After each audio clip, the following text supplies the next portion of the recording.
A'udzubillahi minasyaitonirrajim. Bismillahirrahmanirrahim. Assalamualaikum warahmatullahi wabarakatuh. Innal hamdalillah hamdan hamidin hamdan syakirin hamdan yuwafi ni'amahu wa yukafi mazidah. Ya Rabbana lakal hamdu kama yanbaghi li jalali wajhika wal 'azimi sultanik. Subhanakallahumma la nusi thana'an 'alaika anta kama athnaita 'ala nafsik. Allahumma shalli ala sayyidina Muhammadin salatun wa salaman daimaini mutalasimaini ila yaumiddin. Amma ba'du. Alhamdulillah, puji syukur kepada Allah Subhanahu wa taala karena limpahan kasih sayangnya begitu banyak kepada kita sehingga kita bisa berkumpul di tempat yang mulia ini untuk sama-sama menuntut ilmu. Pribadi yang bersyukur adalah pribadi yang dimana kita selalu belajar dan belajar. Untuk tujuan ilmu dalam Islam adalah bagaimana kita mengenali Allah, mengenali Rasulullah sallallahu alaihi wasallam, mengenali bagaimana kita supaya selamat sampai tujuan akhir kita adalah ke surganya Allah Subhanahu wa taala. Dan dalam perjalanan hidup kita ini kita berusaha semoga ridhonya selalu kita dapatkan insyaallah. Pribadi yang bersyukur adalah pribadi yang taat. Jadi pribadi yang taat ini harus juga diawali dengan ilmu, ditengahi dengan amal, dan diakhiri dengan rasa cinta.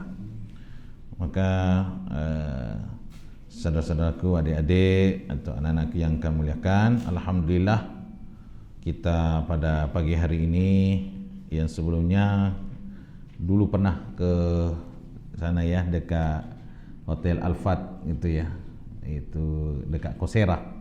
Dulu ada Nurul Iman ya, Ustaz ya. Nurul Iman, alhamdulillah kita di sini masih terus, walaupun personilnya mungkin ganti-ganti ya. Nah, tetap jalan terus kita dakwah karena kita ini sekarang fase-fase akhir zaman adalah fase kembali seperti fase Mekah. Itu ya, fase Mekah itu adalah fase dakwah. Fase menyampaikan kebenaran dan kebenaran. Masalah orang menolak bagaimana, kita enggak peduli masalah itu. Kita jalani terus. Bagaimana berapa jumlahnya, kita jalan terus, bismillah. Gitu ya. Kemudian kepada Rasulullah sallallahu alaihi wasallam banyaklah kita berselawat dengan ucapan Allahumma shalli ala sayyidina Muhammadin wa ala alihi wa sahbihi ajma'in. Awadu. Jadi generasi pemuda yang hebat ini ya. Nah, itu yang insyaallah selalu ada gebrakan-gebrakannya, karena Islam berkembang itu di tangan para pemuda, itu ya, di tangan para pemuda, di mana musuh-musuh Allah itu bagaimana menghancurkan generasi mudanya dengan berbagai macam cara, itu ya, lewat kebudayaan, lewat pendidikan, lewat kehidupan, lewat sekolah, macam-macam, itu ya, supaya kita ini Islam tapi enggak ada perhatian terhadap Islam. Yang penting Islam ya sudahlah, makan tidur sudahlah, punya anak, punya keluarga, pengantin kalau hari Ahad, gitu ya. Itu ya. Nah, apakah itu seperti itu hidup kita? Tentu tidak, itu ya. Nah, itu adik-adik, saudara-saudara, anak yang kami muliakan. Nah, pada hari ini insyaallah pada hari ini tanggal 20 ya, Jumadal Akhirah 1443 Hijriah, 23 Januari 2022. Masya Allah, ini alhamdulillah masih Allah kasih umur ya, kasih umur kita untuk belajar. Di belajar ini nggak ada pernah berhenti, karena kita ini ilmunya tidak banyak. Sebagaimana kita sudah hafal Quran ya, suratul Isra, Al-Isra, wa ma utitum minal ilmi illa qalila. Itu ya. Tidak aku berikan kepada kalian melainkan ilmu, melainkan sedikit. Ya, kita ini punya sedikit ilmu. Tapi orang yang menuntut ilmu itu bertahap. Kalau baru dapat ilmu sedikit, dia merasa penguasa, paling hebat. Kalau baru dapat dikit. Kalau sudah mulai masuk, itu merasa kayak udah mulai menunduk dia. Nah, kalau semakin banyak, dia merasa sudah enggak punya apa-apa. Semuanya itu kembali kepada Allah. Itu ya. Maka kita ini semuanya ada tahap. Anak-anakku ada di sini menghafal Quran. Karena sini kelihatan ini pondok tahfiz ya. Kita dasari Al-Quran kita nanti sudah dasar Al-Quran, kita harus juga belajar dengan ilmu-ilmu yang menguatkan itu ya. Salah satunya Al-Quran itu ada namanya kisah itu ya. Ya, ada kisah sejarah. Karena Al-Quran ini pedoman sejarah para nabi dan rasul sebelumnya. Bahkan ada juga kita lihat seorang bapak yang sangat bijak, namanya diabadikan dalam Al-Quran Suratul Luqman itu ya, Suratul Luqman.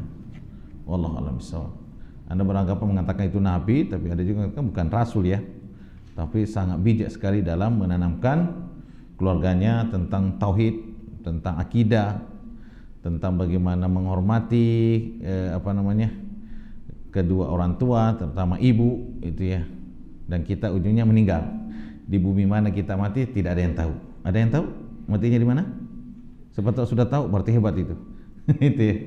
Nah, sekarang kita lihat masuki adalah pelajaran kita adalah sejarah. Sejarah Nabawiyah yang ini Ustaz sampaikan ini adalah Fiqhus Siratun Nabawiyah, memahami pelajaran hidup Rasulullah sallallahu alaihi wasallam. Ini dikarang oleh Profesor Dr. Muhammad Said Ramadan Al-Buti, ulama Syam itu ya. Yang dari Syam beliau mengarang ini dan luar biasa. Kalau mungkin ada terjemahannya itu bisa juga kita cari ya. Alhamdulillah kita pahami dan itu mengukir. Karena ternyata kebangkitan Islam itu diawali juga dari sejarah. Itu ya. Sejarah. Masa kelamnya Islam itu karena tidak mengenal siapa nabinya. Itu ya. Maka Salahuddin Al-Ayyubi rahimallahu taala itu untuk membangkitkan umat Islam pada saat itu dan untuk bagaimana membuka Palestina itu ya. Dan sampai sekarang belum pernah lagi ada. Itu adalah mengembalikan adalah masyarakatnya memahami Siratun Nabawiyah. Itu ya. Nah, maka diadakanlah pertandingan yaitu Siratun Nabawiyah, penulisan yang dimenangkan oleh Imam Ja'far Al-Barzanji. Sebenarnya itu Al-Barzanji itu sejarah Nabawi, tapi sekarang menjadi kayak hanya bacaan yang indah-indah. Memang indah bacaannya, tapi kita nggak memahami isi dalamnya. Itu dah ini. Kalau dipahami kan luar biasa dalam itu, dari sebelum Nabi dilahirkan, kemudian masa pemudanya, kemudian masa perjuangannya, keluarga sampai beliau wafat. Itu ada di dalam kitab itu. Tapi itu jadi hanya sekedar bacaan gaya-gayaan gitu ya. Kalau nggak baca itu kelihatan kalau pengantin nggak afdol gitu ya. Memang ya ada selawat ya sebenarnya. Tapi di sini inti sebenarnya harus kita pahami adalah bagaimana memahami isi dalamnya itu yang paling penting itu. Itu ya. Nah, penulisan sejarah Nabawi itu ada Ibnu Hisham, ada Ibnu Ishaq itu yang termasuk lebih awal itu ya, tentang Siratun Nabawiyah. Ada Rahiqul Makhtum itu juga Siratun Nabawiyah. Nah, di sini Ustadz tentu tidak dari A sampai Z menyampaikan semuanya, tidak sanggup itu ya. Waktu dan keadaan juga kita nggak sanggup. Kenapa? Karena ini menjelaskan itu tidak bisa simsalabim itu ya, enggak. Hidupnya Nabi kan enggak simsalabim, berproses. Nah, nanti insyaallah mudah-mudahan kita akan bisa menyampaikan inti-inti daripada pelajaran kita hari ini. Oke, Ustaz sudah akan menyampaikan dulu biodatanya Ustaz. Ustaz dilahirkan dari Sulawesi Selatan itu ya, Kabupaten Bone. Sulawesi Selatan ya. Ada yang pernah ke sana? Belum pernah ya. Pokoknya beda pulau. Ya, ini kan Pulau Sumatera. Nah, kemudian lahir di sana, besar di sana tahun 79 itu ya. Kemudian mondok di sana juga. Kemudian pernah mondok ya di namanya Kabupaten Wajo, namanya daerah sana tuh ibu kotanya Sengkang. Itu tempat kalau di sana kalau ibaratnya di sini, kalau di Sumateranya itu orang Padangnya lah. Kalau orang Padang kan pandai dagang gitu ya. Di sana juga orang pandai dagangnya di situ, itu ya. Kemudian tahun 98 selesai mondok, level dengan alia ya. Kemudian mengabdi dulu ngajar, setelah itu kuliah di UIN Makassar. belum selesai, alhamdulillah dapat beasiswa ke luar negeri, itu ya, ke negeri Syam. Biasanya itu ada jalur beasiswa.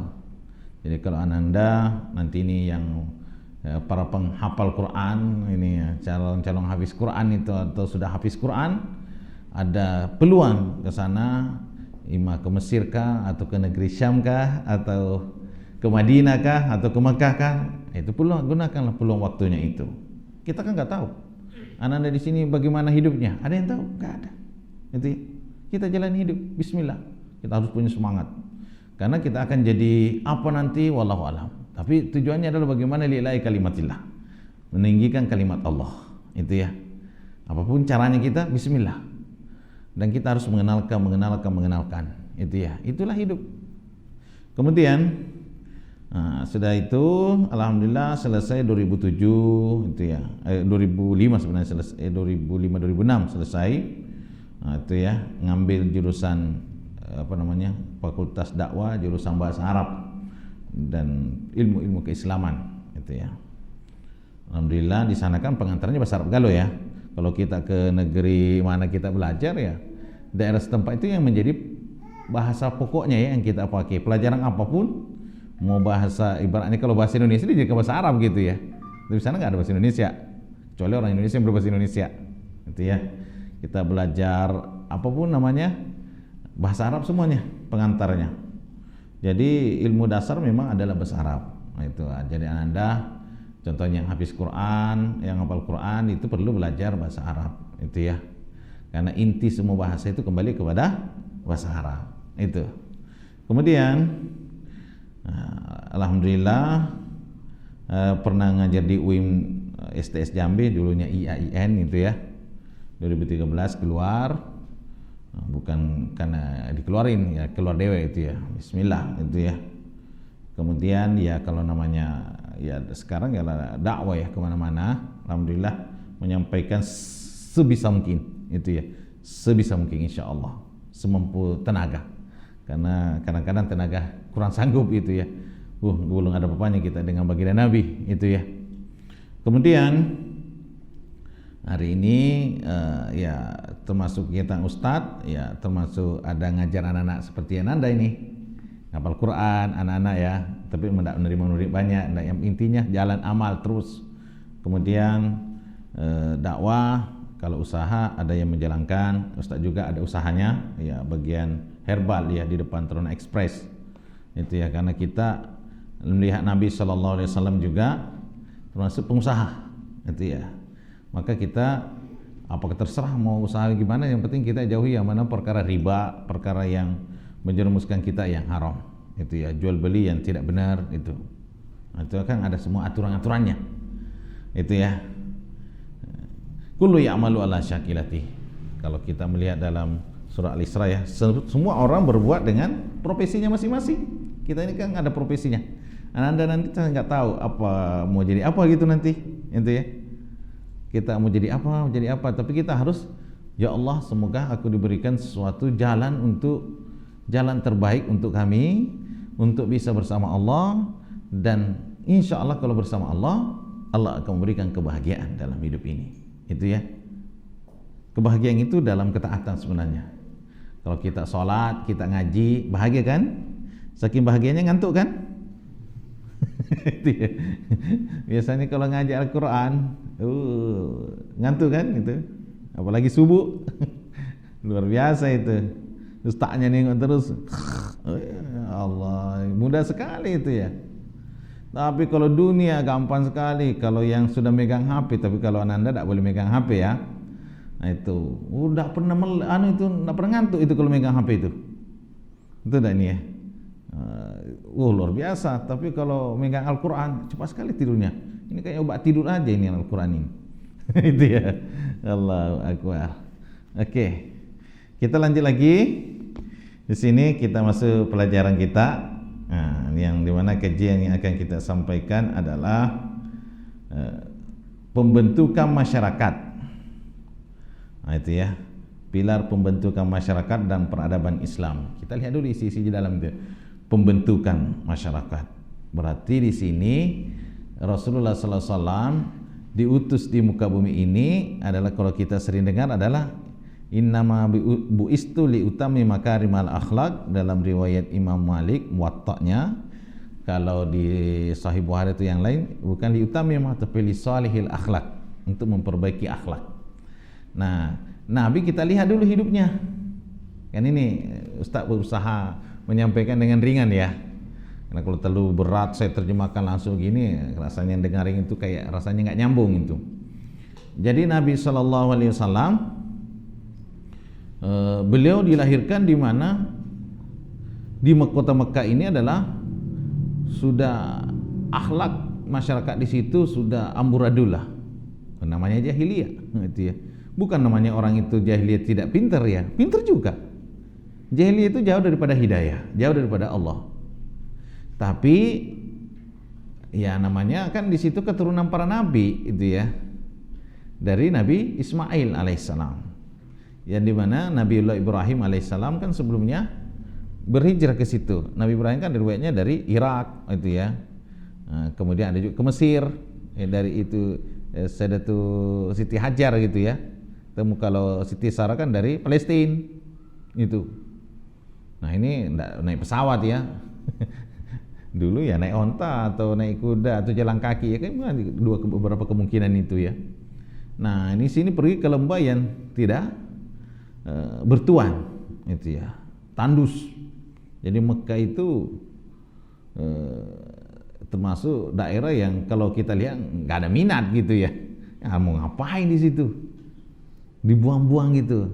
Maka ketika beliau situ hijrah sama keluarganya, Nabi Ibrahim kan balik lagi ke Palestina, itu ya, untuk hidup sama istri yang pertamanya itu sama Sayyidatu Sarah. Nah, di sini ketika Siti Hajar ini beliau tidak macam-macam ya, orang namanya istri soleha ya. Ini engkau meninggalkan kami karena menurut engkau atau menurut Allah? Kalau menurut engkau bahaya itu karena manusia ya. Tapi kalau menurut Allah pasti Allah punya rencana. Itu ya. Allah pasti punya rencana. Maka Nabi Ibrahim menjawab, saya meninggalkan kamu berdasarkan perintah Allah. Saya membawa ke sini berdasarkan perintah Allah. Kalau begitu silakan pergi.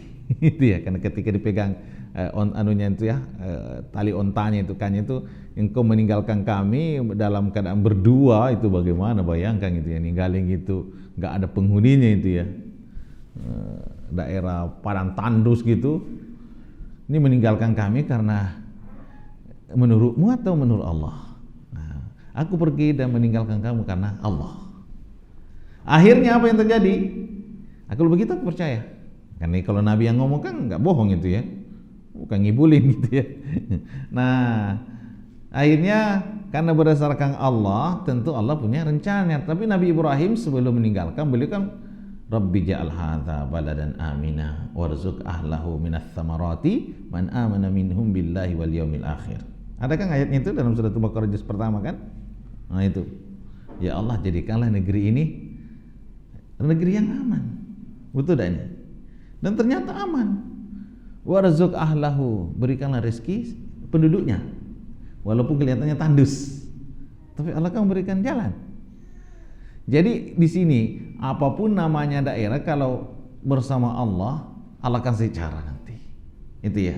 Ini generasi hijrah. Ini ketika bersama Allah, nanti Allah kasih cara. Nih, ya ini kan kita nih akan menjalur di sini nanti, nanti bagaimana terbentuk ini. Supaya ada jalan ceritanya ini. Kan bagus juga seandainya kita melihat ada filmnya gitu ya. Nah, itu. Setelah itu disitulah beranak pinak. Sebelumnya kan ada kisah yang luar biasa ya. Itu kan namanya hidup itu peradaban itu. Ini kita belajar peradaban dari kata adab gitu ya. Adab itu kan dari larinya kepada bagaimana beretika, berhidup, bagaimana gini. Peradaban hidup itu karena harus ada air, sumber mata air, ya kan? Di situ terbentuk nanti masyarakat. Nah, di situ di Mekah kan belum ada air, gersang, itu ya. Maka nyarilah air kan? Itu kan kita sering dengar kisahnya itu bolak-balik kan? bolak-balik cari air. Siti Hajar, anaknya Ismail ditinggalin dulu, bolak-balik.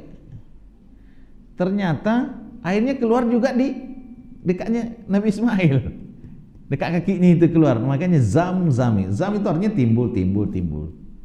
Yang menggali itu kan malaikat Jibril alaihissalam atas kuasa Allah. Jadi ketika meninggalkan itu berdasarkan Allah punya kehendak, Allah punya rencana, maka muncullah air itu. Padahal Zam-Zam itu di mana pusatnya? Di bawah Ka'bah. Ka'bah dengan tempat sa'i kan itu, Siti Hajar itu kan tempat sa'i itu, Bukit Safa dan Marwah. Itu agak jauh. Kalau menurut otak kita, buat ngapain lari-lari ke situ tuh? Nyarinya jauh gitu, dapatnya di sini. Itu ya. Nah, ini yang pernah ke Makkah ya. Nanti kalau semoga Ananda di sini ya, atau adik-adikku, anak-anakku di sini diberikan oleh Allah, diundang oleh Allah menjadi tamunya ya. Amin. Siapa yang tak mau ini? Pada mau galau gak ini? Itu ya. Kan untuk bisa nampak tilas itu, nengok. Jadi agak jauh itu di Bukit Safa kita bisa nengok Ka'bah di bawah itu. Sekarang kan pada ditutup itu. Udah jadi Masjidil Haram semua itu gede banget gitu ya. Dulu di luar Masjidil Haram itu Safa Marwah itu bukit itu ya. Rasulullah berdakwah di situ juga dulu ya. Ngajak itu Abu Lahab itu, sampai Abu Lahab mencela itu, akhirnya turunlah tabat siada itu. Kan di situ tuh. Nah, jadi bolak-balik sampai 7 kali. Itulah hidup, bahwa itu hidup ini perlu berusaha, berikhtiar. Masalah hasilnya nggak usah pusing gitu ya, nggak usah bagaimana. Jadi anak-anak di sini mencari jodoh atau gimana, nggak usah pusing bagaimana nanti jodoh gimana. Yang penting ikhtiar bagaimana nanti pada waktunya dapat jodoh itu. Nggak usah dipaksa-paksa ya. Bismillah gitu ya. Kita Allah akan kasih nanti itu. Masalah rezeki, masalah finansial, masalah jodoh, masalah apapun Allah akan kasih. Yang penting kita selalu bersama Allah. Perbaiki sholatnya, perbaiki ngajinya. Itu ya, perbaiki kalau masih ada orang tua, hubungan sama orang tua, sama teman. Itu ya. Nah, di sini setelah itu muncul, disitulah berawal. Jadi Nabi Ismail alaihissalam tumbuh besar karena beliau akhirnya menjadi, kalau kita di Jakarta itu tuan tanah ya. Beliau kan jadi pemilik jadinya di situ karena beliau yang pertama, dan akhirnya beliau yang menemukan air Zam-Zam. Air Zam-Zam ini air yang terbaik yang pernah ada di muka bumi ini, yang tidak pernah kering sampai akhir zaman. Itu mengalahkanlah segala air di dunia ini, nggak ada yang. Maka apa yang kita niatkan, air Zam-Zam itu akan menjadi obat. 5 syuribalahu. Apa yang kita niatkan, itu ya. Itu jadi luar biasa. Akhirnya bangsa Jurhum datang, itu bangsa-bangsa dari berbagai luar kota datang ke situ. Karena namanya munculnya peradaban itu ada air. Jambi ada peradabannya. Kenapa? Karena ada Sungai Batanghari. Itu ya, kita kembali ke Jambi. Itu dan ya. Nah, itu belajar nih. Mesir, kenapa ada Mesir hebat? Karena ada Sungai Nil. Itu dah. Nah, Irak ada Sungai El-Furat. Itu dah. Itu gambaran-gambaran. Jadi Sungai El-Furat itu tembus itu sampai ke negeri Syam itu. Nah, itu ya. Yang termasuk sungai yang tembus. Hambal ini melihat di dalam penjelasan Imam Qurtubi tentang rahasia kematian hari kiamat, itu bahwa sungai ada dua sungai mengalir ke surganya Allah. Ada 2 sungai mengalir ke dunia yang besar, itu Sungai Nil dan Sungai El-Furat. Itu ya. Nah, ini sungai ini termasuk perbentukan peradaban. Sedangkan di Arab itu, di Mekah itu kan nggak ada sungai macam gitu. Nah, maka adanya air Zam-Zam. Inilah simbolnya peradaban di mana orang berkumpul, hidup, ya, terbentuk. Akhirnya orang pada berdatangan. Nah, itu ya. Nah, jadi ini generasi masih jauh banget itu ya. Akhirnya turun temurun kan. Awalnya kan mungkin 2 orang, akhirnya menjadi 3, 4. Akhirnya Nabi Ismail alaihissalam kan berkeluarga setelah itu besar itu. Nah, disitulah berkeluarga dan beranak pinak. Itu sampailah ke, yaitu kakeknya Rasulullah, Abdul Muttalib ya. Kemudian ke anaknya itu Abdullah, kemudian ke Rasulullah. Kalau kita belajar sejarah ya. Nah, itu sampai ke Nabi Ismail alaihissalam. Itu. Nah, disinilah akhirnya banyaklah masyarakat di situ, terbentuk peradaban itu ya, namanya Ummul Qura. Ummul Qura itu sebenarnya ibu kan, Qura itu kampung, perkampungan gitu ya. Jadi akhirnya ibu kota besar itu jadi sampai sekarang itu ya. Yang tidak bisa dimasuki Dajjal ada 2 tempat itu, termasuk Haramain, yaitu Mekah dan Madinah. Itu ya. Allahu Akbar. Nah, sekarang kita melihat di sini, jadi terbentuknya peradaban sudah dengan adanya air, sungai itu, kemudian terbentuk ini, dan Nabi Ibrahim alaihissalam setelah besar anaknya baru balik ke Mekah kan, itu dia melihat ini iya kan, namanya kan keluarga kan, nah itu. Hanya ketika ketemu malah karena Nabi Ibrahim pernah bernazar kalau Allah berikan aku anak, kalau aku disuruh nyembeli, aku nyembeli juga itu. Ternyata dimimpikan, kan diberikan dalam Al-Quran kan? Ini araka fil manam itu kan? Saya melihat dalam tidurku an asbahka, untuk menyembelimu itu. Bagaimana masa tansur? Bagaimana pendapatmu nak? Ya kalau itu perintah Allah silaksanakan. Itu anak kesayangan itu ya, diurus begitu, waduh parah banget itu. Baru datang nyuruh nyembeli gitu. ini orang tua tak tega niang. Itu ya, tapi kan berdasarkan perintah Allah ya. Tapi Allah punya rencana itu ya. Setelah kan kalau disembeli kan tidak punya keturunan jadinya. Itu ya, akhirnya nggak disembeli kan, nggak bisa disembeli, nah, gantilah dari surganya Allah itu adalah kibas, ya sejenis kambing itu ya. Nah di sini awalnya itu hanya Nabi Ibrahim biasa datang ke anaknya sampai menikah, punya pertama keluarga yang kurang bagus, datang bapaknya, kan tidak kenal mertuanya, dianggap disepelekan lah tamunya gitu, dianggap orang biasa, padahal itu adalah orang tuanya Nabi Ismail. Setelah itu akhirnya ganti katanya, itu dalam dibadikan itu dalam Al-Quran itu di surah Al-Baqarah juga di bawahnya uhilalakum lailatas siyam rafasulani saikum sampai ke bawah itu, ganti daun pintumu itu, karena dia caranya tidak benar gitu ya, maka digantilah, artinya ganti istri gitu ya, itu untuk mendapatkan keturunan yang baik. Itu wallahu a'lam bishawab. Itu juga ada itu sejarahnya itu. Nah, setelah terbentuk akhirnya berketurunan agama Hanif, akhirnya ada masa fatrah. Masa fatrah itu masa di mana belum ada nabi dan rasul. Karena Allah tidak akan mungkin mengazab suatu kaum sebelum Allah mengutus namanya rasul. Wa ma kunna mu'adzibina hatta nab'atha rasula. Ada kan ayatnya itu? Surat Al-Isra, kami tidak akan mengazab suatu kaum sampai kami mengutus rasul. Ya. Jadi Allah tidak zalim. Ada dakwah di sini sebenarnya. Nah, di sini kita lihat perjalanan hidup, nah ya, Siratun Nabawi ini. Nah, Rasulullah SAW ini kita melihat sebelum kelahiran itu ada masa di mana masa fatrah, masa kekosongan. Tapi agamanya mereka ini adalah masih agama Hanif, tembus kepada Nabi Ibrahim alaihissalam, masih mengesahkan Allah. Jadi keturunan Rasulullah SAW itu keturunan suci, bukan keturunan penyembah berhala, penyembah patung, enggak. Masih suci terus itu sampai Rasulullah sallallahu alaihi wasallam dan seterusnya. Nah, di sini kita lihat jadi Nabi sallallahu alaihi wasallam betul-betul diadakan suatu luar biasa ujian ya bagi beliau. Karena ternyata Nabi dan Rasul itu paling besar ujiannya ya. Nah, paling besar ujiannya. Semakin tinggi tingkat di depan Allah, maka tingkat ujiannya itu besar sekali. Itu ya. Nah Rasulullah sallallahu alaihi wasallam beliau tidak seperti manusia umumnya. Kan pada umumnya kita ini kan dilahirkan dalam keadaan normal gitu ya. Ayah ibu kita masih ada. Beliau dalam kandungan ayahnya meninggal, iya kan? Nah itu di sepalik dari berdagang negeri Syam itu. Dalam kandungan dia otomatis kan sudah yatim gitu. Setelah lahir kan ada tradisi orang Arab menyusui kan, itu menyusui, tradisi orang Arab menyusui.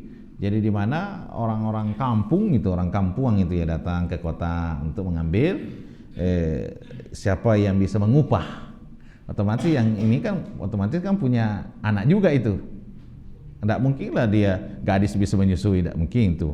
Pasti ada yang dilahirkan juga untuk yang bisa disusui itu. Artinya otomatis ada saudara sesusuan nanti. Kan ada juga dalam hukum Islam saudara sesusuan tidak boleh saling menikahi, itu tidak boleh. Itu kan saudara sesusuan Rasulullah ada. Nah itu Halimatus Sa'diyah ini awalnya itu nggak dapat, karena tradisi orang Arab juga tidak mau mengambil kalau ayahnya sudah meninggal.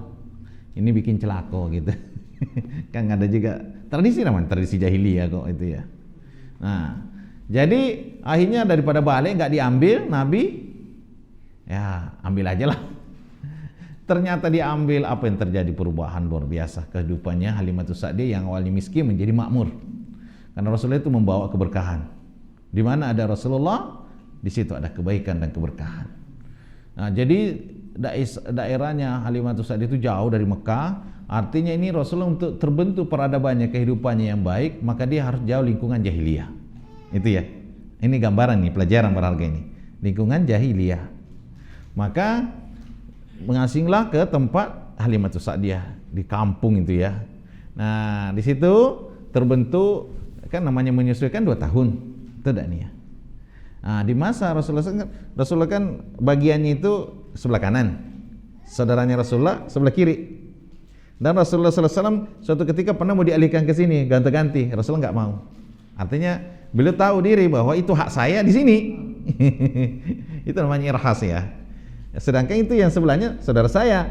Kita belajar ini tidak mau mengambil hak orang itu. Kalau kita ada kesempatan apapun gawenya, lala ambil galau-galunya. Kan enggak kan? Ini Rasulullah itu pelajaran itu. Rasulullah tidak mau mengambil yang bukan haknya, padahal masih bayi ini. Itu ya.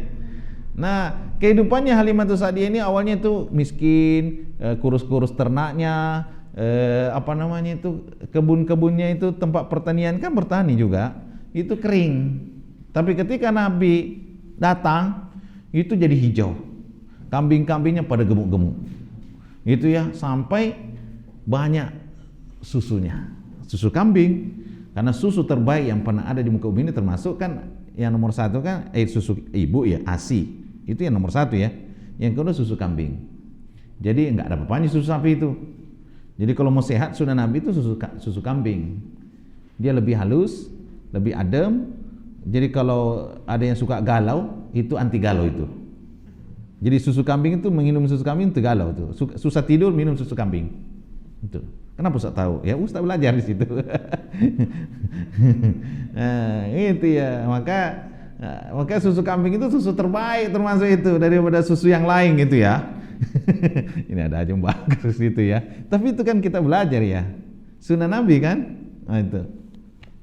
Nah, akhirnya Halimatus Sa'diyah dan keluarganya tidak terasa sampai 2 tahun. Wow, bahwa Nabi itu membawa kebaikan. Bukan anak sembarangan ini ternyata. Itu ya. Luar biasa ini. Akhirnya datang ke Mekah kembali untuk minta izin, minta nambah tahun. Itu jaga lagi Rasulullah SAW. Akhirnya diizinkan nambah lagi sampai 4 tahun itu. Ini 4 tahun di situ nanti kan dibedah. Hanya ketakutan itu kan datang itu malaikat itu untuk membedah dadanya Rasulullah SAW. Nah, untuk kan cikal bakal untuk menjadi nabi karena tidak ada unsur setannya dalam diri beliau. Nah, itu Rasulullah SAW. Akhirnya sudah itu besar. Nah, setelah besar Nabi sudah memang terbentuk dari lingkungan. Maka untuk terbentuk peradaban yang benar harus lingkungan yang benar. Itu ya. Dari masa jahiliyah ini orang banyak jeleknya, banyak buruknya, Nabi diasingkan dulu. Itu skenario Allah. Nah, di tempat yang suci, tempat yang bagus dan bahasa yang paling bagus itu daerah kampung dulu. Jadi kalau kita ibaratnya bahasa Indonesia ya. Bahasa Indonesia kan kita lainnya asalnya kan bahasa Melayu ya. Nah, itu umpamanya. Nah, maka bahasa Arab yang terbaik adalah daerah kampung. Karena di kota itu sudah campur dengan istilah-istilah macam-macam yang sudah rusak bahasanya. Itu ya. Nah, itu termasuk ya untuk membentuk peradaban itu. Lingkungan yang benar. Setelah terbentuk kan kembali ke keluarganya. Nah, dan selalu diagungkan, selalu diperbaiki hidupnya Rasulullah SAW selalu dijaga oleh Allah Subhanahu wa taala sampai kakeknya menyayangi beliau, menempatkan di tempat kan termasuk bahasanya kepala sukunya kan. Orang yang Tepanda di situ, kursi yang enggak boleh diduduki oleh saudara-saudara yang lain, yang boleh diduduki termasuk Nabi yang boleh mendudukinya. Itu ya, kan termasuk kemuliaan itu. Nah, itu Rasulullah SAW sangat dimuliakan sejak kecil. Tapi ya begitulah hidupnya beliau kan dalam keadaan yatim. Setelah itu bersama ibunya enggak lama gitu ya. Enggak lama, sampai 6 tahun kan meninggal ibunya kan, pergi berziarah kubur ke Madinah. Nah, balik ke daerah Abwa, meninggal dunia ibunya. Jadi balik ke Mekah lagi enggak punya ibu lagi sudah. Jadi memang Rasulullah itu dibentuk luar biasa. Ananda bagaimana itu yang jadi kalau maka anak yatim itu sangat-sangat diperhatikan Rasulullah karena beliau merasakan seperti itu. Maka ana wa kafil yatim fil jannah. Sama dengan saya dan orang yang selalu melihara anak yatim, menjaga anak yatim, saya bersama di surganya Allah. Itu kahatain ini seperti ini. Tetangga dengan Rasulullah sallallahu alaihi wasallam. Itu ya. Luar biasa kan? Nah, di sini Rasulullah terbentuk, akhirnya pindah ke pamannya. Pamannya juga ya secara ekonomi juga agak susah gitu ya. Maka Rasulullah mandiri. Maka Rasulullah itu kerjaannya apa? Melihara kambing kan? Lari kambing lagi. Kan dari minum susu kambing. Kambing. Karena termasuk Hambalin juga belajar sejarah itu juga bahwa termasuk makhluk hewan yang susah diatur kambing. Ngembek-ngembek kan? Aduh, susah diatur itu kambing itu. Nah, cikal bakal Rasulullah akan menjadi pemimpin. Karena yang diternakkan kambing dulu. Jadi sebenarnya kalau mau jadi presiden ternak kambing dulu. Mau jadi RT ternak kambing dulu. Itu ya. Karena ada perasaan, ada hubungan rasa itu dengan hewan. Kalau kita pemarah, hewan juga marah. Itu. Ustaz kan pernah melihara kuda. Wah, itu kuda itu kalau kita marah, marah juga dia. Kalau kita sayang, kita baik, baik juga dia. Itu. Jadi namanya binatang itu tahu rasa itu. Tahu dia pemiliknya, tuannya itu tahu. Itu ya. Allahu Akbar. Nah, ini kan kita belajar ini. Allahu Akbar. Nah, Rasulullah SAW melihara kambing, itu terbentuk jiwanya. Itu ya. Karena Allah akan mempersiapkan untuk menjadi pemimpin masa depan. Itu ya. Di masa usia itu sudah melihara kambing. Dan Rasulullah itu sangat luar biasa, terpercaya, nggak berani neko-neko, nggak berani mumpung melihara kambing kita jual aja kambing yang punya orang itu kan. Rasulullah mungkin melakukan itu. Orang kan terpercaya, nggak pandai bohong gitu ya, al-amin. Suatu ketika dia mulai naik umur, sudah mulai pemuda kan. Beliau suatu ketika kan orang Arab kebiasaannya itu kan juga ya main musik gitu ya, main musik, ada pesta itu kan sepanjang malam gitu. Rasulullah kepingin juga namanya jiwa anak muda kan, jiwa move on gitu ya. Itu ya, jiwa anak muda mau melihat apa sih gawainya di sana orang kalau pesta gitu kan. Pas Nabi datang mau melihat langsung tidur. Allah menjaga beliau. Jadi mau melihat kemaksiatan tidak bisa. Itu ya. Langsung tidur. Baru pagi, baru matahari terbit baru bangun, sudah selesai acara. Besoknya, ini benar atau gimana? Mau datang lagi, tidur lagi. Kalau kita melek terus, jangan dikasih kesempatan. Itu ya, Allahu Akbar. Nah, itu ya, Rasulullah itu terbentuk ya. Maka di umur juga 12 tahun Rasulullah sudah diajak berbisnis, namanya magang gitu ya.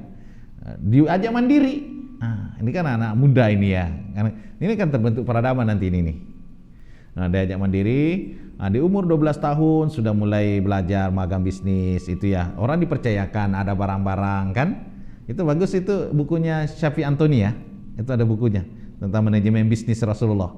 Itu bagus, saya punya bukunya. Bagus dibaca, itu luar biasa. Itu ada dijual juga, itu ada di Toha Putra itu ya, banyak dijual itu ya. Atau bisa di-download, mungkin seperti bisa ada di-download ya, PDF-nya biasa. Bisa kita bacanya itu ya. Luar biasa itu. Jadi Rasulullah terbentuk ini, pergi ke negeri Syam kan. Nah, akhirnya Nabi juga disuruh pulang. Nanti ini kalau nengok ini Yahudi ini bisa berabe nih. Kan ini musuh Yahudi ini, karena Yahudi sudah tahu Yahudi itu lebih mengenal agama Islam itu daripada anak-anak kandungnya sendiri. Dia lebih paham itu. Karena Yahudi itu agama sebelumnya sudah tahu bahwa akan ada agama terakhir. Itu. Ada linknya, ada connect-nya dia. Karena dia ada dalam kitabnya. Nah, tanda-tanda kenabiannya ada pada diri Rasulullah. Itu yang disampaikan oleh pendeta Buhairah. Dan saya pernah ke situ, karena saya pernah hidup di negeri Syam. Gerejanya, itu gerejanya batu bata kayak batu gitu. Buhairah itu artinya telaga. Itu. Jadi memang di samping itu ada Masjid Umar sudah di situ, masjid batu semua. Itu ya.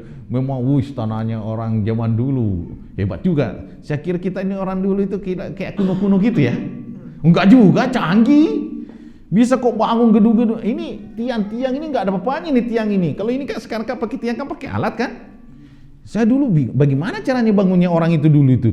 Enggak pakai yang mobil yang pakai alat canggih kan? Ini tiang-tiang tinggi-tinggi bisa dibentuk itu. Wih, canggih juga ini. Karena Ratu Arab yang pertama di sana itu namanya Ratu Zenobia, di situ negeri Syam. Itu ya. Dan istana itu yang di pendeta Buhairah itu juga istananya kayak bentuk teater kayak Yunani itu. Kayak itu kan ada film Romawi itu ya. Itu kayak begitu gitu bentuknya itu. Tinggi banget nengoknya. Wih, orang dulu hebat juga ya bangun istana kayak macam begini, istana batu. Canggih. Berarti hebat juga dia bangun orang dulu ya. Bukan kita mengatakan tidak pintar juga itu ya. Allahu Akbar. Semoga anda di sini kalau memang ada diberi karunia oleh Allah, beri kesempatan untuk bisa ke sana. Amin, ya kan? Bisa menengok kan? Nah, itu nampak tilas gitu. Allahu Akbar. Nah, Rasulullah SAW kita ketemu, itu kan pohon ikut gitu menaungi, awan itu ikut menaungi kan? Itu kan Allah sudah sayang sama beliau kan? Suruhlah balik itu ya. Tapi Rasulullah selalu terpercaya. Hanya di masa-masa sebelum umur 25 tahun dia selalu berdagang dan selalu membawa keuntungan dan kejujuran pribadi Nabi sallallahu alaihi wasallam. Jadi ini untuk terjadi peradaban yang benar itu adalah dari pribadi yang benar. Rasulullah yang benar. Itu ya. Maka kalau sudah pribadi yang benar, itu akan cikal bakal menjadi nanti sekitarnya akan jadi orang hebat. Nah, kita kembali melihat di sini. Akhirnya kenapa di tanah Arab itu menjadi pilihan? Ini kan di dalam kitab juga ini, tanah Arab itu menjadi tempat peradaban Islam gitu ya, berkembang. Padahal tanah Arab itu dulunya enggak dianggap lah bahasanya itu. Enggak dianggap. Karena peradaban yang sangat hebat itu adalah dua kerajaan besar, Romawi itu ya sama Persia. Betul enggak? Romawi terkenal dengan tentaranya. Itu bala tentaranya hebat-hebat itu. Ya pasukan Romawi itu ya. Susah terkalahkan itu. Itu kan pasukannya itu, militernya. Sedangkan Persia hebat juga dari segi bangunannya, segi arsiteknya, canggih-canggih itu. Sedangkan Arab bangun apa aja nggak ada. Iya, padan tandus gitu ya. Itu ya. Tapi kok bukan di situ yang dipilih oleh Allah untuk jadi tempat peradaban. Gitu ya. Di situ ada kita belajar lingkungan ini. Karena Romawi sudah tercampur baur juga masalah berbagai macam masalah. Itu ya. Itu ya. Di sini kerajaan-kerajaan ini tindas menindas, zalim menzolimi kan. Di Persia juga sudah timbul agama Majusi, Zoroaster gitu kan. Agama sudah karena ketika Nabi lahirkan itu hancur gedungnya itu, goyang gunung, retak itu gedungnya itu Persia itu. Itu ya, penyembah api. Kok dipilih di tanah Arab? Artinya Allah punya kuasa di sini. Bahwa Allah punya kehendak. Ketika Allah punya kehendak tidak ada yang bisa menghalanginya. Itu ya, tidak ada yang bisa menghalanginya. Nah, dipilihlah ini termasuk Mekah. Yang bangsa Arab sebelumnya itu apa kata ada Sayyidina Umar itu ya. Kita ini bagikan bangsa lalat. Bangsa lalat itu kan di mana ada makanan di situ berkerumun kan? Karena orang Arab Badui itu biasanya berpindah-pindah tempat. Nanti ya, bisa hidup kemana-kemana itu. Nyari hidup ya, ngembala kambing gitu. Tidak punya peradaban. Tapi nanti ujung-ujungnya dua kerajaan besar ini tunduk semua. Itu ya, cikal bakal ke depannya itu yang akan dibuka oleh sahabat Rasulullah. Nah, itu ya, Sayyidina Umar contohnya. Itu ya, muridnya Rasulullah, sahabat Nabi. Itu ya, kan itu luar biasa itu. Kenapa bisa terjadi demikian? Karena berdasarkan perintah Allah.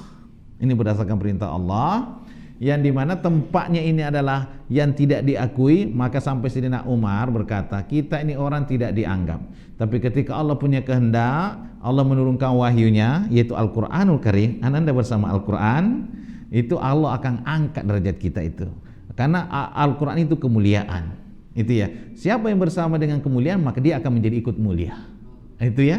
Maka kapan meninggalkan Al-Quran, maka akan dihinakan oleh Allah, itu siapapun dia, itu ya. Luar biasa ini, itu. Jadi sampai Sayyidina Umar berkata, a'azzanallahu bil Islam, Allah memuliakan kita dengan agama Islam. Mau mencari kemana kemuliaan lagi? Maka akan terhina ujung-ujungnya. Biarlah musuh-musuh Islam mengatakan inilah istilah apalah namanya, kadrun lah atau apalah, ya kan, istilah mereka, terserah dia. Kita nggak penting itu, yang penting kita bersama Allah, itu ya. Nah itu ya. Kalau kita kan hijrah itu kan macam-macam ujiannya itu. Diuji sama keluarga dewek, diputusin pacar kali ya. Kalau di zaman dulu, zaman jahiliyah bahasanya itu ya. Nah itu lingkungan sudah gini, dianggap waduh hiduplah sudah apa adanya, terbatas galo-galonya gitu ya. Aduh dikucilkan lagi umpamanya contoh-contoh lah itu ya. Ini kok serem banget Pak Ustaz. Enggak juga lah, tergantung kita, hanya minta Allah sama Allah kekuatan gitu ya. Allah tidak akan membebani hambanya kecuali dengan kemampuannya. Betul dan ya. Oke, masih lanjut pelajaran kita? Lanjut. Enak ya pelajarannya? Enak ya. Ini sudah jam 11 ternyata. Nah, itu ya, Allahu Akbar. Ini ya, kita nyajikan ini sejarah Nabi ya. Saya berusaha menyampaikan seenak mungkin gitu ya, kayak nyantai-nyantai gitu ya. Kalau serius amat nanti ngantuk nih luar biasa ini. Itu ya, apalagi nih dingin-dingin rasanya ini ya. Nah, itu sepi-sepi dingin, wah itu tambah luar biasa itu ujiannya itu, iya kan? Untuk kalau nggak nyambung. Nah, kita lanjutkan lagi sedikit ya. Jadi akhirnya Rasulullah SAW terbentuk pribadi yang tangguh, gitu ya, pribadi yang tangguh. Nah, akhirnya pribadi yang tangguh di sini dikitari oleh masyarakat jahiliyah, gitu ya. Tapi Nabi tidak pernah terpengaruh, gitu ya. Bagaimanapun ini karena Allah sudah pilih beliau, cikal bakal menjadi manusia terbaik. Sebenarnya Abu Jahal itu, Amr bin Hisham namanya, itu orangnya hebat. Jadi apapun yang dilakukan oleh keluarga Nabi, contohnya Rasulullah, semua bisa dilakukan. Kecuali terakhir, ketika Allah memilih nabinya, namanya Nabi Muhammad, Amr bin Hisham nggak dapat. Maka ada semacam ketidakrelaan bagi dia. Maka musuh bebuyutan. Jahiliyah itu bukan, Abu Jahal itu bukan bapaknya orang bodoh, bukan. Bodoh dalam artinya nggak dapat hidayah dia. Bahkan Rasulullah berdoa khusus, Allahumma hdima Umarain, ya Allah berikanlah hidayah dua di antara dua Umar, yaitu Amr bin Hisham atau Umar bin Hisham dan Umar bin Khattab. Yang dapat hidayah kan Umar bin Khattab radhiyallahu anhu. Kan seperti itu ya. Nah, berdakwah di situ di Mekah dengan keadaan yang kita ini sekarang ini kan Islam kan dipojokkan kan? Sekarang kan Islam menyebar di mana-mana sebenarnya. Cuma ya Islam KTP banyak. Itu. Maka perlu dakwah. Ini periode Mekah ini. Yang masuk Islam orang yang berekonomi lemah, yang tidak dianggap, tapi bagaimana dikucilkan juga. Tidak boleh dia beragama Islam. Dia meyakini Allah dan Rasulnya, otomatis kan dibabak habis itu. Ujung-ujungnya diboikot. Nabi juga pernah diboikot. Itu ya, 3 tahun sampai makan daun-daunan. Itu. Disitulah cikal bakalnya Sayyidatul Khadijah sakit-sakitan sampai wafat. Itu ya. Nah, siapa bersekongkol? Yaitu ternyata kita Islam seperti itu. Hari ini juga seperti itu. Diboikot kalau kita nggak ikut mereka. Itu ya. Nah, semua suku-suku bersepakat untuk memboikot Bani Hashim. Itu ya. Ya keluarga Nabi. Nah, akhirnya siapa yang berhubungan dagang maka kita akan putus dengan dia. Siapa berhubungan dengan kita akan putus dengan dia. Dan perjanjian itu dibuat di dalam Ka'bah itu, digantungkan. Sampai nanti dibuka Ka'bah itu aneh-aneh rayap memakan perjanjian itu kecuali lepas Allah itu nggak dimakan. Maka disitulah perjanjian habis, gitu ya. Bahwa perjanjian ini perjanjian batil, menzolimi keluarga Nabi, itu ya. Sampai keluar daripada Mekah itu. Wah, luar biasa itu. Belum ada apa-apanya kita ini, itu ya. Masih makan kan? Masih makan enak kok. makan ayam penyek gitu kan.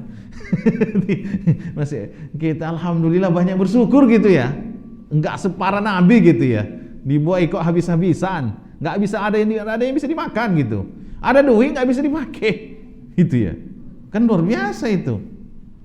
Kan apa sih kurang kayanya Sayyidatul Khadijah? Kaya kan? Nah, itu luar biasa, tapi hidup apa adanya ketika bersama Rasulullah. Apakah engkau menyesal engkau menikah saya ya Ummul Mukminin? Enggak. Itu ya. Seandainya tulang-tulangku kalau aku sudah meninggal untuk dijadikan jembatan untuk penghubung Islam itu, ambillah tulang saya untuk penghubung itu. Masya Allah, luar biasa. Maka istri yang paling dicintai Nabi dan tidak pernah poligami itu adalah Sayyidatul Khadijah. Itu ya.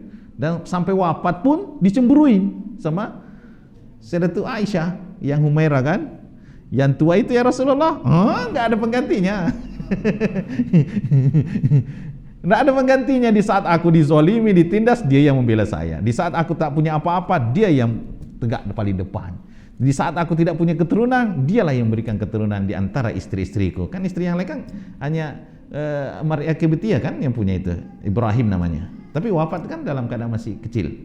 Yang lainnya kan dari garis keturunan dari Sayyidatul Khadijah itu. Siti Fatimah contohnya kan.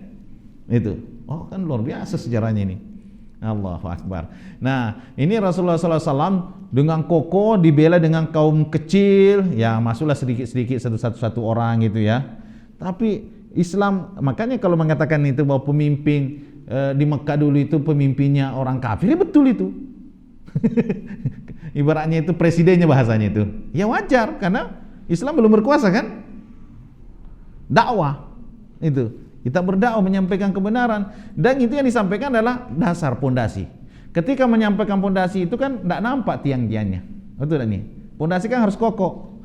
Pondasinya apa itu? Tauhid. Maka komunitas hijrah yang harus dikuatkan akidahnya. Itu ya.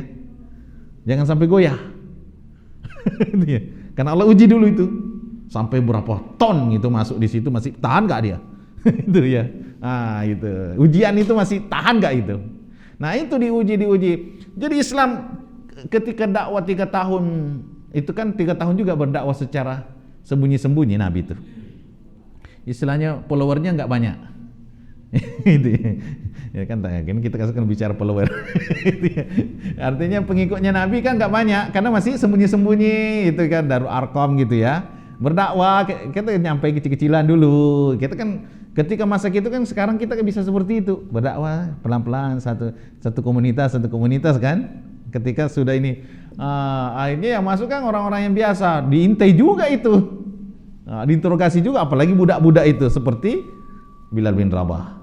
Itu kan. Bilal bin Rabah kan sampai ditangkap itu. Kemudian sama Salman Al-Farisi itu. Ayah ibunya dibunuh kan. Kemudian beliau ditindis pakai batu itu, dipakai batu berat sekali. Tapi bagaimana akidahnya Bilal? Belum ada yang seperti Bilal kayaknya di sini. Yang dipakai batu yang batu yang membuat dia susah bernapas, ditindis sama keluarganya kan. Saya pernah ketemu sama saudara kita orang Chinese yang masuk Islam. Luar biasa juga, sampai tangannya pun bisa potong-potong itu, disiksa. Saya pernah ketemu dari orang Kalimantan Barat dasar itu ya. Dia mau ke apa namanya itu, ke Batam kayaknya itu. Ada komunitasnya kan, komunitas Mualaf Center kan ada itu. Allahu Akbar. Itu luar biasa perjuangannya. Rasulullah juga dengan sahabatnya. Tapi Rasulullah kan nggak bisa diganggu karena beliau kan orang hebat kan. Beliau termasuk keturunan yang sangat terhormat. Apa mengganggu kan walaupun dia bukan Muslim, tapi kalau garis keturunannya diganggu kan marah juga itu. Kan ada orang Arab itu kuat sekali namanya suku, itu anunya itu kekerabatan, itu kuat sekali, gitu ya. Jadi Nabi juga bagaimana caranya ya dengan berbagai cara dikucilkan Nabi, memang dikucilkan juga. Tapi kan Allah Maha membela, memberi jalan. Sampai Nabi kan sebelum hijrah ke Madinah kan mau dibunuh itu, betul tak? Sudah mau dibunuh itu, sudah istilahnya persekongkolan jahat oleh orang-orang jahat gitu ya, orang kafir Quraisy untuk menyelesaikan Nabi. Karena tidak ingin Islam itu berkembang, karena merasa itu orang jahiliyah ini termasuk Abu Jahal dan kawan-kawannya terancam kedudukannya. Karena yang pembangkang-pembangkang ini orang yang punya duit, bukan 9 naga ya, 10 naga, 100 naga kali ya itu. Itu ya. Ini orang-orang yang memang yang sangat berat itu kan yang punya duit itu. Betul dan ini pelajaran dulu ini. Kita masa dakwah ini. Allahu Akbar. Luar biasa ini perjuangannya untuk melenyapkan cahaya Allah. Betul dan ya. Akhirnya Rasulullah selalu sampai Sirina apa namanya? Bukan Sirina Rasulullah, pamannya sendiri Abu Thalib. Nah, jadi sebenarnya kita sudah negosiasi. Ini negosiasi gitu, nego-nego gitu ya. Yang penting berhenti berdakwah nggak usah ngusil lagi lah masalah patung-patung kita itu. Ya kan mereka kan patung-patung kan sampai ada 360 kan, yang paling besar kan Lata Uzza dan Manat itu ya. Nggak usah ganggu. Apa maunya Muhammad? Apa maunya? Dia mau jadi raja, kita jadikan raja dia. Yang penting jangan ngusil gitu.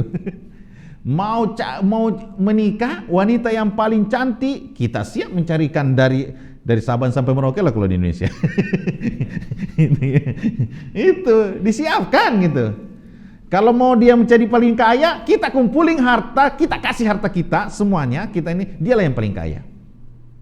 Luar biasa tawarannya itu. Tapi apa kata Nabi?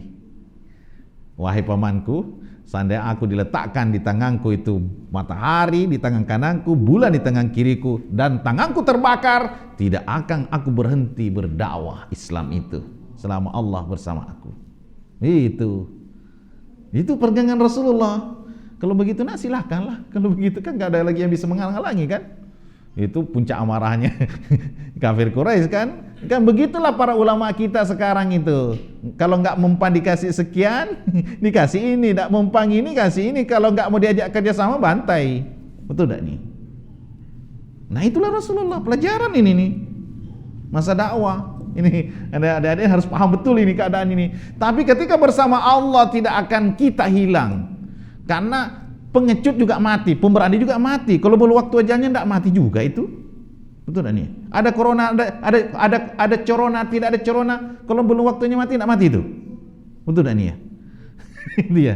Nah, ini belum ajal ya. Maka kita sebagai komunitas hijrah ini harus selalu bijak. Kita ketemu dengan orang, kita ngajak dengan kebaikan. Dia tidak mau terima, terserah. Betul tak nih ya? Bismillah, yakin kita sama Allah. Ini ya. Allahu Akbar. Masih ada waktu enggak? Waduh, tinggal dikit nih waktunya nih. Kita ada tanya jawab ya. Nanti di lain waktu lah kita lanjutkan lagi nih kan. Kisahnya ini saya nggak boleh terlalu terburu-buru karena ini saya membentuk ini apa namanya ini semangat. Bagaimana? Menarik nggak untuk kita bahas? Ini sebenarnya saya kan nanti akan kita bahas bagaimana Prode Madinah. Nah, itu ya, itu peradaban yang hebat itu nanti kan terbentuk kan. Saya harus mendasar dulu membentuk kang ini dan kan makanya saya nggak bisa simsalabim ini. Saya kan ada pengajiannya di tempat lain dan itu sudah bertahun-tahun nggak selesai. Nah, itu karena memang ini butuh rasa ini saya menyampaikannya. Kalau saya hanya menyampaikan ini saya ini sudah merasakan ini perjalanan Rasulullah ini. Maka kalau saya biasa terharu karena saya menangis gitu ya. Bagaimana Rasulullah luar biasa disiksa, luar biasa ditindas, bagaimana dan sahabatnya Nabi Allah. Itu saya nggak ada apa-apanya itu ya. Itu ya, mungkin ada pertanyaan. Nah, kita tidak usah terulang. Saya malah agak sedih lah kalau saya kembali melihat di Rasulullah yang begitu luar biasa perjuangannya. Maka memperjuangkan kita, cintanya sama kita itu Rasulullah. Maka apalagi kita kalau nggak selawat sama Nabi itu, aduh kurang banget gitu ya. Shallu ala Nabi. Allahumma sholli ala Sayyidina Muhammad wa ala alihi washabihi ajmain. Mungkin seperti itu kajian kita. Dulu ada tanya jawab.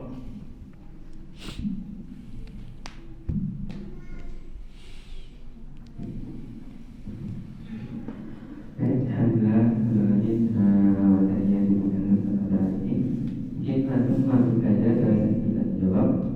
Kebetulan yang ada pertanyaan silahkan ditulis lewat kata tadi yang diberikan itu. Masya Allah, fadhal. Alhamdulillah. Izin bertanya Ustadz, dalam kehidupan sejarah kehidupan Nabi Ismail, manakah yang terjadi terlebih dahulu?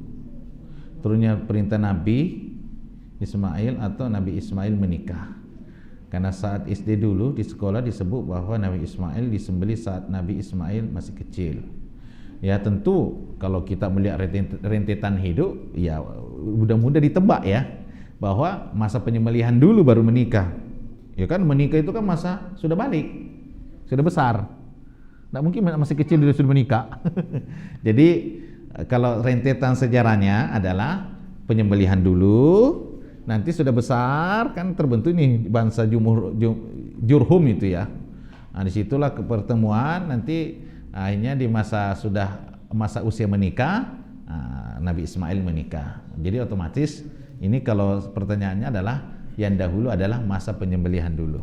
Itu ya, karena kita belajar di SD dulu ya. Yang kita lebih kenalkan melengketkan itu menyembelih ya. Karena tiap tahun itu sering di khutbah Idul Adha ya. Itu ya. Seperti itu. Ada lagi pertanyaan di luar tema boleh. Yang penting jangan di luar masjid ya. Luar masjid udah balik itu. Bercanda ini ya. Oke, ada pertanyaan lagi? Ada, boleh juga langsung bertanya, boleh sambil nyantai-nyantai gitu ya. Kan generasi move on gitu ya. Tafadhal Pak Ustadz.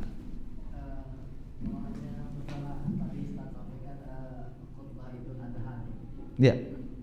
Khutbah Idul Adha itu dianjurkan khutbah dengan tema Nabi Ibrahim atau yang lain misalnya Umar sendiri? Ya. Masya Allah. Kalau kita melihat dari dulu sampai sekarang, memang inti dari ke situ semuanya tentang berkurban ya. Inti sebenarnya adalah berkurban. Kalau kita mengatakan tema yang lain, rasanya kurang nyambung ya. Tapi kita sekarang agak-agak tematik lah, atau mungkin ada kaitannya, ada hubungan dengan ini. Intinya bagaimana supaya umat Islam itu punya jiwa sosial yang tinggi. Yang menjadi contoh adalah Nabi Ibrahim. Dan apapun yang dimiliki oleh Nabi Ibrahim rela memberikan demi Allah. Itu ya. Bahkan anak yang paling disayangin pun rela dikorbankan. Jadi otomatis tokoh ini tidak bisa lepas. Tokoh kuncinya. Betul tak nih? Ya biasanya kita bersejarah begitu kan, ujung-ujungnya nanti bagaimana supaya kita sebagai jamaah itu berbondong-bondong berkorban, jiwa sosial kita itu semakin terungkit. Maka sekarang banyak dengan gerakan sosial itu ya, ACT itu aksi cepat tanggap atau gimana, dengan korban dengan kita kumpulkan nanti bisa kita bagi ke berbagai pelosok itu ya, dengan cara-cara canggih itu ya dipakai. Nah tapi tidak lepas daripada bagaimana cara mengemasnya kembali kepada Nabi Ibrahim dan tokoh kunci ini, Nabi Ibrahim dan Nabi Ismail.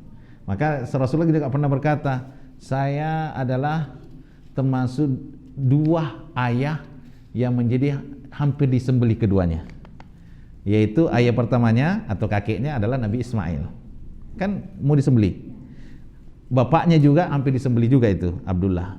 Karena sebenarnya tradisi orang jahiliyah itu dulu, karena ini masa jahiliyah ini sampai air Zamzam itu tertutup, tidak ditemukan. Maka siapa yang menemukan kembali maka dialah berhak menguasai air Zamzam itu. Maka keluarganya Abdul Muttalib kan punya anak banyak ini. Punya anak banyak, ini sejarah Ka'bah ini. Punya anak banyak sehingga punya nasar, kalau aku menemukan air Zamzam kembali itu aku akan mengorbankan salah satu anakku. Itu. Ternyata ini nanti pas mau dikorbankan semua anak-anaknya ditulis namanya, kan diundi kan, tapi dalam Islam kan tidak boleh diundi lagi ya. Diundi, termasuk yang selalu muncul namanya Abdullah, dan itu anak yang tersayang bagi Abdul Muttalib. Sampai diundi seterusnya muncul namanya terus. Nah akhirnya bagaimana caranya supaya anaknya tidak terbunuh? Karena kalau itu kan sudah seperti itu kan nggak boleh tidak. Itu bagi mereka. Akhirnya disejajarkan dengan onta.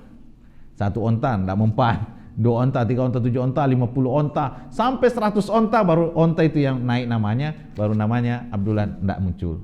Maka dengan itulah menyembelihlah 100 ekor onta untuk sebanding nyawanya dengan Abdullah itu. Luar biasa itu. Maka sampai Rasulullah berkata bahwa saya bapak daripada 2 sembelihan, hampir disembelih dua-duanya, yaitu Ismail sama Abdullah. Allah. Itu ada sejarah Ka'bah itu. Enak juga kita baca itu. Saya suka membaca sejarah-sejarah karena itu memberikan inspirasi, semangat, dan sejarah itu akan berlaku terus itu. Sebenarnya pelakunya yang berbeda-beda, itu ya. Namun kejadiannya bisa kurang lebih sama. Itu. Oke, jadi hobi belajar saja ya, sejarah Nabawi itu. Kalau saya Menteri Pendidikan, saya wajibkan pelajaran Siratul Nabawiyah itu. Itu ya, kalau saya Menteri Pendidikan ya. Untung saya nggak jadi Menteri Pendidikan kayaknya.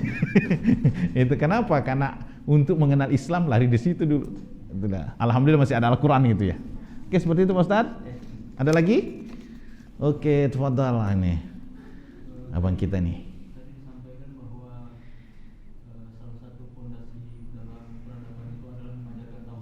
Betul. Nah, bagaimana metode cara terbaik untuk mengajarkan tauhid kepada anak?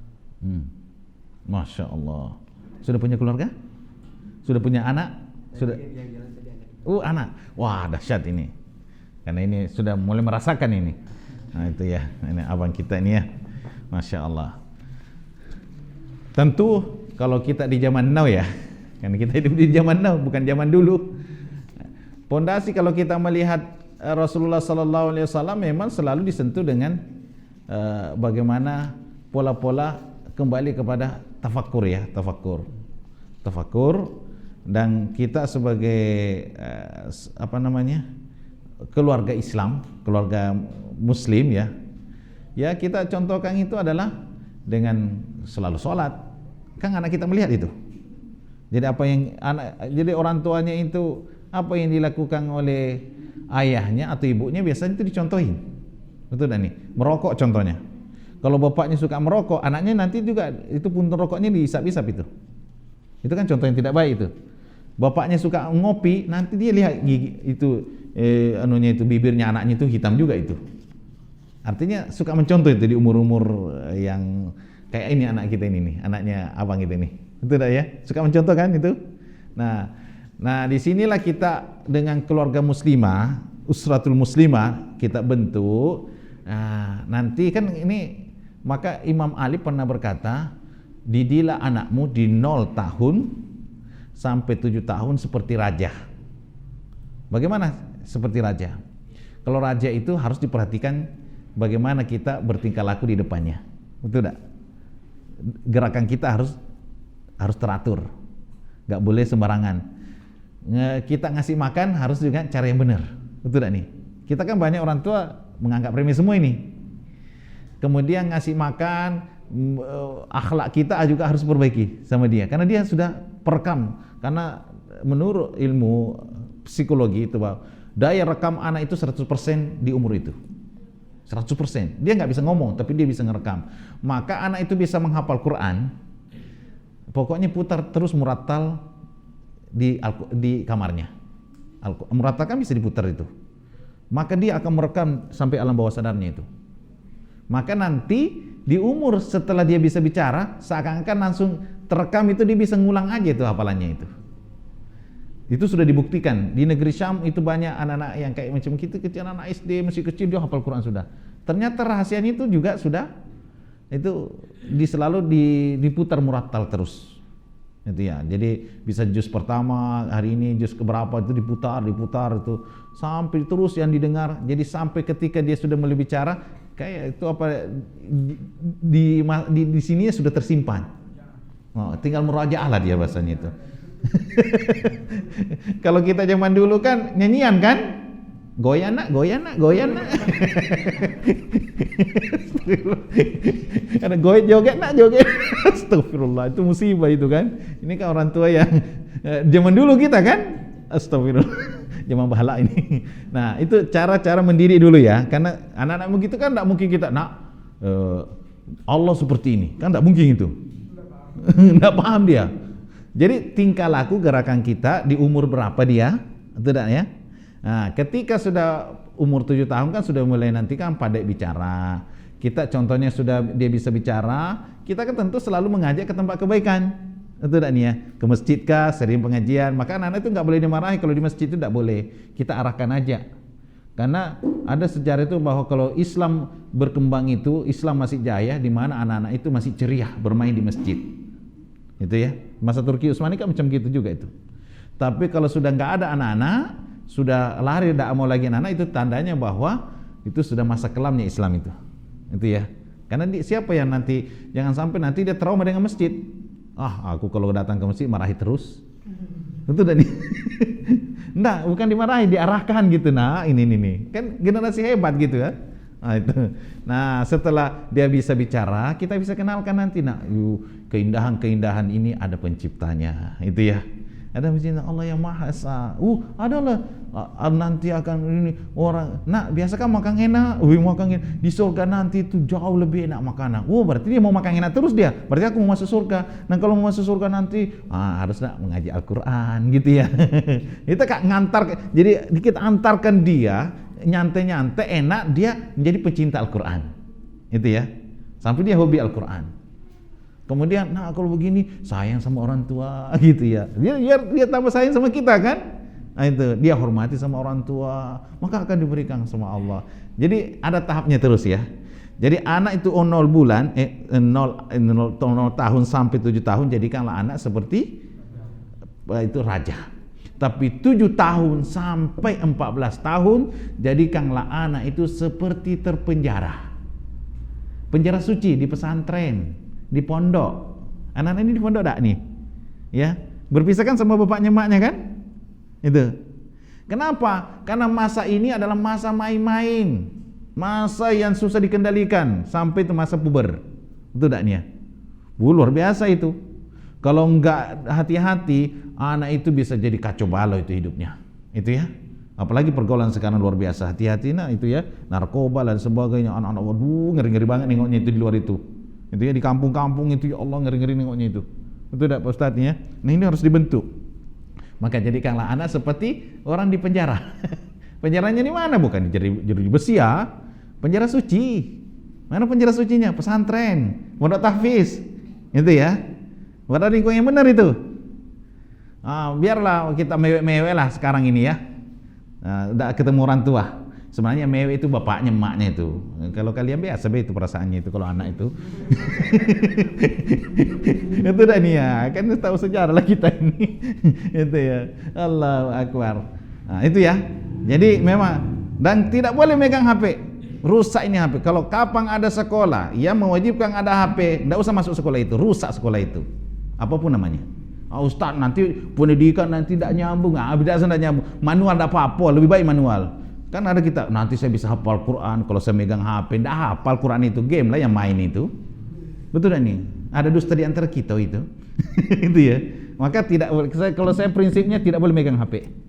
Seandainya Ustaz tidak bisa, tidak usahlah megang itu. Tapi kan ini bisnis di sini dalamnya ini. Ada toko kuncinya di sini. Itu ya, contoh-contoh di situ ya. Jadi susah juga nih kalau contohnya menyampaikan Ustaz bisa nggak mengisipkan melalui WA itu kan, melalui HP juga itu. Kalau datang manual agak berat itu. Itu ya Pak Ustaz ya. Itu contoh ya. Ini kalau bagi anak-anak itu udah jangan gitu ya, belum waktunya itu ya. Umur 14 tahun sampai ke atas jadikanlah teman seperti teman.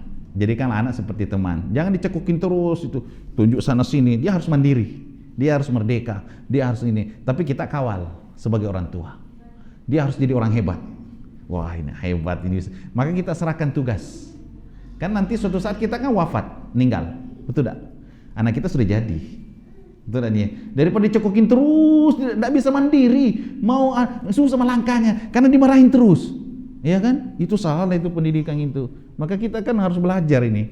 Luar biasa kan? Dan siapa yang mendidik Ali? Adalah Rasulullah sallallahu alaihi wasallam. Betul tak nih ya? Allah. Maka termasuk sini Ali kan pintunya ilmu ya, babul ilm itu wallahu a'lam bishawab. Dan itu tidak boleh dianggap remeh itu, dan itu bisa nyata itu kita rasakan itu. Tidak Bang ya, sebenarnya itu yang harus kita lihat. Jadi anak-anak kita ini biarkan ke sini terus, tapi kita jaga sesuai dengan perkembangan hidupnya dia. Tapi selalu arahnya ke Allah, selalu ke arahnya Al-Qur'an, selalu arahnya kebaikan-kebaikan, dan selalu kisah-kisah teladan disampaikan. Masa perjuangan sahabat-sahabat Nabi itu kita sampaikan. Nanti bagaimana tangguhnya itu sahabat-sahabat Nabi. Nanti itu akan terinspirasi tokoh-tokoh hebatnya siapa. Jangan itu yang film kartun dari Jepang itu yang tidak jelas itu ya. Nah, itu. SpongeBob lah atau apa itu. Saya nggak hafal juga ini, cuma ada istilah-istilah itu ya. SpongeBob lah, Shinchan lah. Waduh itu jangan itu. Nggak beres semua itu. Betul tak nih? Nah, jadi kita kisahkan macam-macam. Anak itu terekam itu. Seperti itu. Mungkin sudah cukup Ustaz atau ada lagi? Cukup ya? Ada? Cukup. Doa ya. Masya Allah. Luar biasa ini kan Ananda ini mau persiapan ini ya, persiapan untuk suhur ya. Untuk hafal Quran lagi. Alhamdulillah. Oke, semangat ya. Takbir. Nah, itu jangan membuang Ustaz. Dah, takbir itu bikin semangat gitu ya. Supaya semangat belajar gitu ya. Itu ya. Nah, semoga anak-anakku yang kami muliakan, Adinda atau adik-adik Pak Ustadz kita yang ada di sini, serulah belajar, menggugah, belajar walaupun sedikit kita dapatkan. Saya tidak ingin langsung menyampaikan kayak apa namanya itu gudang ya, bertontong gitu, masuk gitu, dipaksa gitu, nggak boleh gitu ya. Tapi biarlah mengalir. Nah, jadi ada terasa pondasi keimanan, pondasi ini semoga anak-anak itu semangat belajarnya tinggi luar biasa karena Andalah penerus Islam. Penerus Islam, karena kalau kami nanti sudah lewat waktunya. Itu ya. Maka di tangan pemuda lah itu akan menjadi jaya Islam. Kalau di tangan orang tua selalu menengok masa lalu. Dulu itu betul nih dulu. Tapi kalau anak muda enggak. Makanya kalau orang tua biasanya kalau belajar motor, belajar mobil susah pinternya. Karena takut salah, takut jatuh, takut nabrak. Betul nih. Kalau macam ini anak-anak enggak peduli itu lantak lah. Maka cepat pinternya. Betul dan ya. Maka Andalah sebagai di tangan-tangan Andalah adalah penerus Islam itu. Perjuangkanlah sampai wafat dengan lillahi kalimatillah la ilaha illallah Muhammadur Rasulullah. Semoga kita selalu belajar. Amin. Mari kita berdoa kepada Allah Subhanahu wa taala. Alhamdulillah syukurillah. Allahumma salli ala sayyidina Muhammadin salatan wa salaman daimaini mutalasimin ila yaumiddin. Allahumma jama'na jam'a marhumah wa tafarruqana min ba'dihi tafarruqan ma'suma. Barikillahumma lana fi hayatina wa ma'isyatina ya Allah. Nastaghfiruka wa natubu ilaik anta ghaffar ighfir lana irhamna ya Allah. Kami berkumpul di sini ya Allah di tempat kebaikan ini, tempat yang mulia ini ya Allah. Kumpulkanlah kami bersama orang-orang soleh ya Allah. Jadikanlah pertemuan ini yang Engkau ridhoi ya Allah, di mana para malaikat ikut mendoakan kami ya Allah, dan seluruh makhlukmu di muka bumi ini mendoakan kami penuntut ilmu ya Allah. Ya Allah, ridhoilah kami, kuatkanlah langkah-langkah kami, semoga menjadi penolong-penolong agamamu ya Allah. Ya Allah, semoga kami bagian ananda kami yang ada di sini atau keluarga kami menjadi ahlul Quran yang selalu bersama Al-Quran, memperjuangkan Allah dan Rasulnya ya Allah, dan kami kuat apapun keadaannya ya Allah. Ya Allah, semoga kedua orang tua kami disayangi ya Allah, dirahmati, diberikan petunjuk ya Allah. Yang masih hidup diberikan kesehatan ya Allah, diberikan bimbingan dan selalu mendapatkan tuntunan-tuntunan kebaikan ya Allah. Yang sudah meninggal semoga Engkau lapangkan kuburnya ya Allah, menjadi cahaya di kuburnya ya Allah, dan menjadi taman-taman surganya ya Allah di kuburnya ya Allah. Ya Rahim ya Rahim ya Wadud bina bi karamatika wa rahmatika ya Rabbana hab lana min azwajina wa dhurriyyatina qurrata a'yunin waj'alna lil muttaqina imama. Rabbana atina fid dunya hasanah wa fil akhirati hasanah wa qina adzabannar wa adkhilnal jannata ma'al abrar ya aziz ya ghaffar rabbal alamin. Subhanakallahumma bihamdika nasyhadu an la ilaha illa anta nastaghfiruka wa natubu ilaik walhamdulillahi rabbil alamin. Taqabbalallahu minkum. Lebih dan kurangnya mohon dimaafkan. Assalamualaikum warahmatullahi wabarakatuh.